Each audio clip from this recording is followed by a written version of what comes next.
Hi guys, this is Pestily, and recently I was asked by Axel to film a series of questions that you guys wanted answered. So he's put the 17 questions together. I haven't really read them yet, so I'm going to read them out on the fly and just give you the straight answers that I would normally do. And yeah, if you guys are watching via the podcast, or I might even make this into a YouTube video, hopefully you guys are enjoying that. So guys, without further ado, let's crack straight into it. So first question, how did EFT change your life? Now for me, Escape from Tarkov was actually just a game I thought it'd be a nice game to play and stream and make some friends doing, and I never really thought I'd become a streamer or a content creator. So as a game itself, it has been very life-changing. There's no argument about that. I quit the army when I was about 30 years old, didn't have a lot of friends, and I wanted to start live streaming as a way of making friends, and now it is my career path and passion, and I love doing what I do. So it has changed my life in many ways. Financially, I'm very, very well off now, which is incredible. I've made some really amazing friends and people that I can surround myself with now that are just really great people, and never thought gaming would ever take like my life this far, but it's great that I now have the opportunity to, I've got some really great friends. I can be creative, which is something in the past I was never really that creative, but I always had the ideas that it'd be cool to do some things. And yeah, it's my life is just a lot better because of it, and I'm very well off for that, and I'm very thankful. Number two is what or who introduced you to Escape from Tarkov? Now I was playing PUBG a lot at the time, and a friend, I'm pretty sure it was a friend from the army, said you should check out this game Escape from Tarkov. It's not out yet, but it does look like a really cool game. And I went to a Twitch stream, and I'd never been on Twitch before that, just to see what it was like, because it was really the only way you could get any sort of footage. There wasn't many YouTube videos, or if any, and I don't know who it was. I think it might have been Clean, and it was Factory, and they said, yeah, it's definitely a great game, and I checked it out, and I went to buy it, and I saw it was $140 US, and in Australian dollars, that was like 230 Australian, and I said, fuck that, and yeah, I didn't buy it. So I didn't buy it until the end of July 2017, and straight after I bought it, I was sent overseas with the army, and I didn't get to start playing until I quit the army, which was the 1st of October. So I started playing about a week after that. So I think my first stream was on the 9th of October, and I have played a lot since then.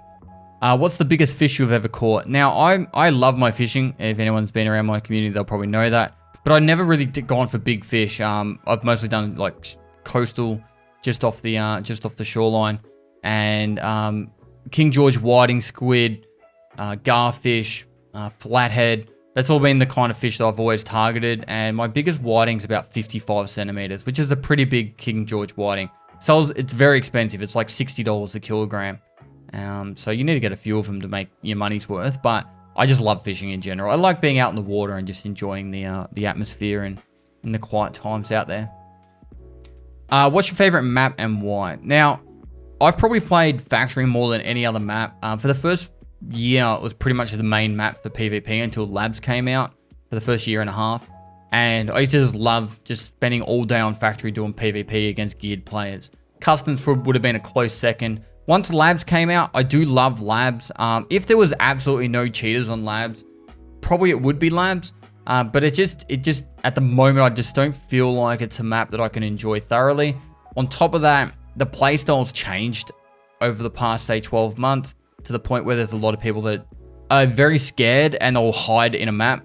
And generally, a lot of people will hide in Labs now until like 20 minutes has passed. Generally, I'm guessing so the cheaters have got their loot and left. And then they'll come out to play. And what happens is you'll just end up getting like, you'll do all the work and then get to the end of the map, and then just some guy will just be hiding in a corner, and you'll walk around that corner and get killed. And because of that, it makes it really difficult for that reason to actually have a lot of fun on Labs anymore. So Factory is probably still my favorite. I still love going in there on constant quick action, and you never know what you're going to get. It could be, sweaty players, pistolings, who knows. What do you think is the most underrated gun in Escape from Tarkov? Do you personally like using that gun? PP19, most underrated gun. If they're not wearing a face shield, you can head tap them very easily. There's very minimal recoil. very fast firing rate, and it's cheap. It's like 20-something thousand rubles, get a mag on it, Cobra sight, 35k, you've got a gun, full auto, PST, GZH ammo, and it's my go-to gun. I go into labs with this to kill raiders, get the raiders guns, and then use the raiders on the players. You'll see me using it a lot just as a stock standard PP19 with a Cobra sight from Prapor level 1 and 2. That's all you need. Good to go.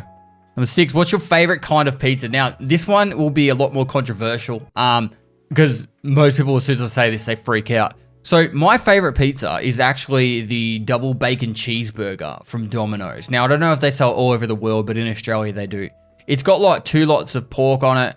It's got heaps of meat, and then they lather it with like mayonnaise on top. Now, it sounds disgusting, but it's actually amazing. And it's cheap, and it's got like a million calories in it. And when people look at it, they like want to throw up, but when they eat it, they just love it. Now, like I said, very controversial, but it's what I love, and it's my favorite pizza. Now, we'll also add in on top of that, I do like all sorts of pizzas, and I love eating like, you know, gourmet pizzas and that. My go-to pizza is that one. Number 7, do you think that the leveling should be harder?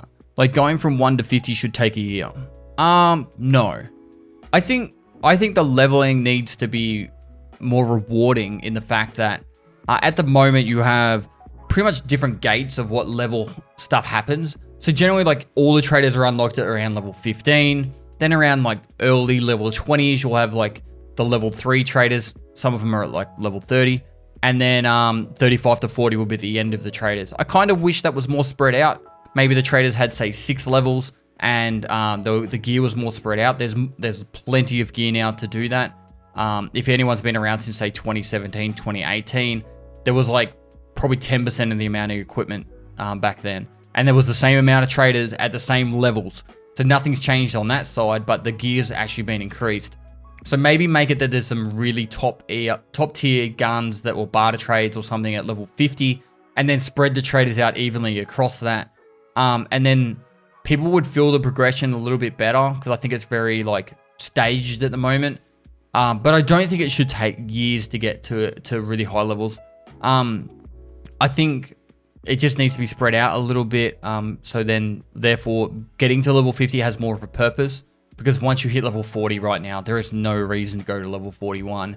Besides a couple of cosmetics from Ragman and the fact that your skills are leveling as you level up. So no, I don't think it should be any harder to level. I think the leveling process is quite good. You've got the choice of PvP or tasks to get there. But at the same time, I do think that there needs to be a bit of a rework with the traders, or just because they haven't changed. The game's changed in so many ways, but the traders hasn't been moved at all. And that's pretty much it there.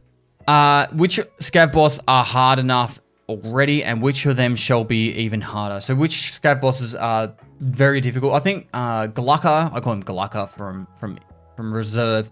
He is definitely difficult with his minions. Very, very balanced out scav boss. Sanitar, I haven't actually had much of a run-in with. I've killed him 3 times, and it was been very instant.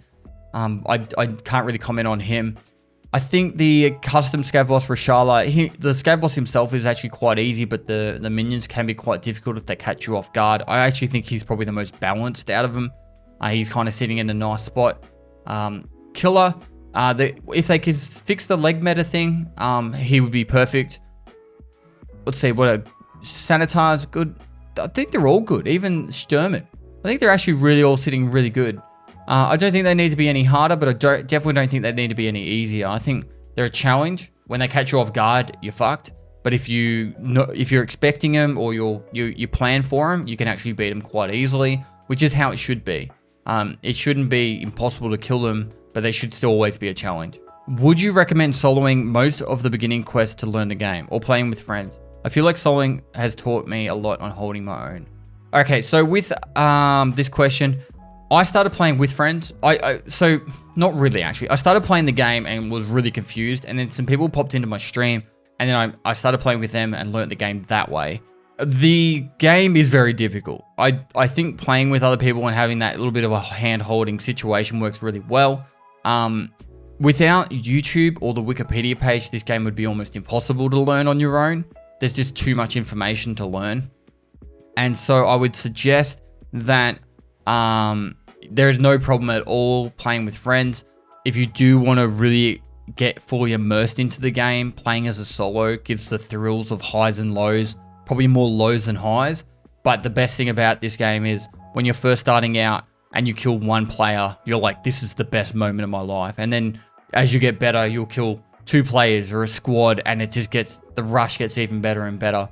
The hardest time for you to ever play Tarkov is the very first day, and it only gets easier as you learn more and more. So definitely think solo playing has its place in the world. If you only ever play as a squad, I don't think you're actually experiencing the game properly, because there is so much of an immersive factor that this game gives as a solo player.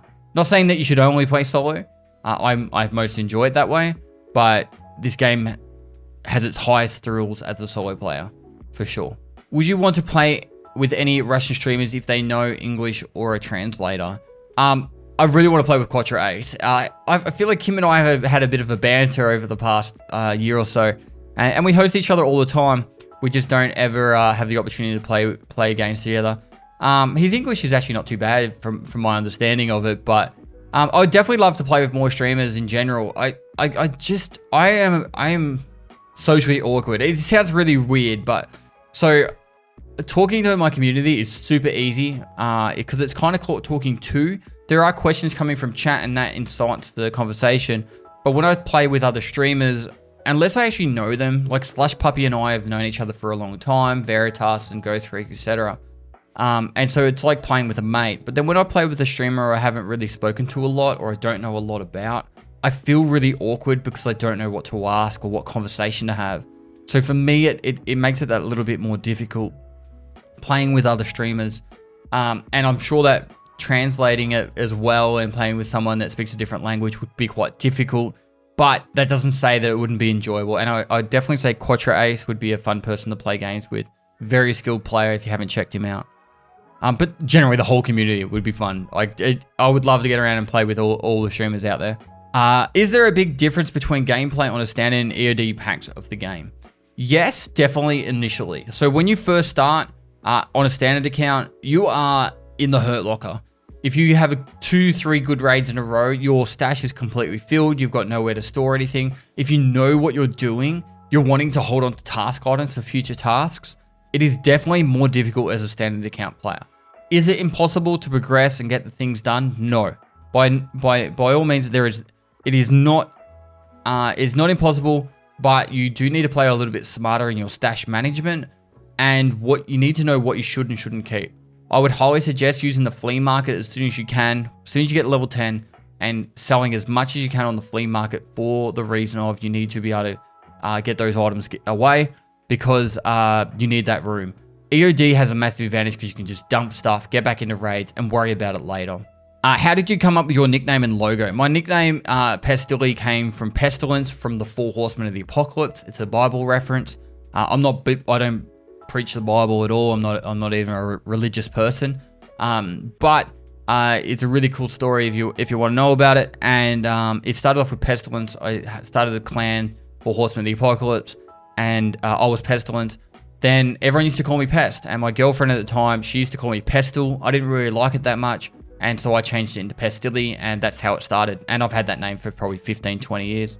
And it's been always available as a gamer tag, so it's been handy with that. What do you think of the Raid series, and would you want to be featured in one of the future series or something similar? So they're talking about the live action Raid series. It's really awesome. I love the lore side of the game, which I don't know much about, and I would love to know more about it. 1, 2, and 3 were very pretty, and it was just entertaining to watch. Episode 4 had so many questions. It was like, what is this? What's going on? I want to know more. And I'm excited to see what comes in the future of it. It's actually like, I wish that we could do like a GoFundMe to fund more of it, and then we could actually get it as proper series coming out. I think it'd be a really epic show to watch on Netflix. Would I want to be featured? Probably not. I don't think my place is in that show. But maybe not really. No, to be honest, I'm not an actor. I'd be really awkward. You know what I would love to do? I would love to be able to give feedback on military tactics and that. I think they're pretty good with how they handle things. Some of the realism with the gunshots, it's a bit like stormtroopers in Star Wars, but They do a lot of really cool tactics, and the fight scenes are really cool. But I'd love to be like a military consultant on how they move about. Have you ever thought of learning Russian to understand what scavs and PMCs say? Not to learn what the scavs and PMCs are saying, but I actually think the Russian language is a beautiful language, just from some of the stuff I've heard. And I would love to learn more of it. I don't know very much at all, but I did start learning the alphabet and just the basic stuff. I do know Indonesian, and after you learn one extra language, once you know how to learn a language, it can become easier. It's just a very time-consuming thing. Probably to learn another language, I'd say it takes 500 to 1,000 hours of actual hard, solid study. And I don't know if I have that time right now, but it's something I would definitely be interested in doing. Have you tried Stalker? If not, would you want to? I've played about 6 to 8 hours of Stalker on stream. It looks cool. I think I'll probably just check out the new one and see how I feel on that one. Yeah, I'll leave it at that. It looks like a very cool world, and I know a lot of inspiration for Escape from Tarkov came from it. What is the funniest and most memorable moment of your life? Funniest? I'm not really sure. I don't really know. I think my whole streaming career has been kind of funny and enjoyable in a weird way. But I don't know of a specific funny moment. For most memorable would be probably my wedding day. It was just a really nice day. I had all my family and friends there, and it was just a really nice day. It went perfect. My wife had her appendix out 4 days before, and we were just happy the wedding was going ahead. So I was just really happy about that. So it was just a really nice day. Final and last question. What's your favorite film? I have 3. I can't narrow it down to 1. I won't go into too much detail, but I'm sure you guys should hopefully agree with this. Braveheart is my favorite overall as a enjoyable movie to watch. And then I've got Fight Club, which has got Edward Norton in it and Brad Pitt. Amazing movie. The first time you watch it, it's amazing. And then you have to watch it again, and it's a totally different movie the second time. It's just a really awesome movie. And Forrest Gump, I watch that movie every single year as a bit of a tradition. I just love watching Forrest Gump. There's so many quotes, so many lines, and just an enjoyable, fun movie to watch in general. Anyway, guys, that is all these questions, and there was a few, and hopefully I didn't take up too much time with the podcast. If it's on the podcast, you can feel free to cut it if you guys are watching any of it on the podcast, if you wanted to shorten it down to less questions.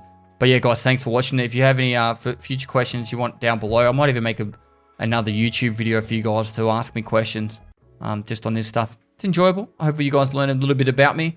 And hopefully you guys have a great podcast for ones watching on the podcast. And if you're watching on YouTube, thanks for watching. Usual drill. You guys all know it. So lastly, I'll see you next time.